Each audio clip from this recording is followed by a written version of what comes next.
It's a daily scramble. 6 days with no water at this Delhi slum have made people desperate. Snaking queues, both young and old wait hot and thirsty around a government water tanker, the first to arrive in days. For people here, water is a luxury. We're helpless in this situation. What can we do? The government should be giving us regular water supply, but they haven't done so. But a lack of water isn't the only concern at the Jazeera colony, a slum resettlement area built by the Delhi government where thousands live in the middle of nowhere. The government promised people here houses and jobs in exchange for relocation. But nothing has happened so far, forcing people to take matters in hands themselves.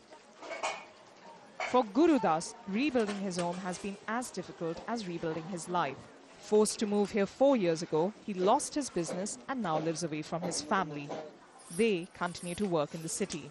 I had a shop in my earlier colony and I could earn up to $1 a day. After the demolition, my business shut down completely. My wife then had to take up a job as a maid in the city and now she lives away from me. That's the only way we can survive. Survival without employment and basic services is becoming increasingly difficult. With not much to do, children take up petty jobs to support their families. And even those who are working are struggling. Moor Singh's food stall isn't doing well at all. With few customers in this area, he's thinking of packing up for good.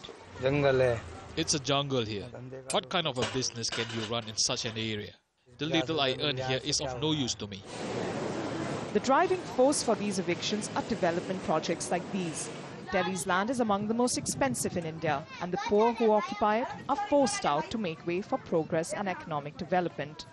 15-hour power cuts, no access to regular water supply, and living their lives among squalor. That's how 50% of Delhi's people still live their lives each day. But even this, they say, is better than being forced out of their own homes. Without regular access to public services, resettlement areas like Jazeera have been heavily criticized. It's not fair. The reason why people are living in these sites is because the government has not really invested in affordable housing, has not created land or spaces available for the poor people where they can do self-investment and develop their own housing spaces. Even as one half of India muscles forward in the 21st century, its other half still hope that their government won't turn its back on them completely. Prerna, Suri, Al Jazeera, New Delhi.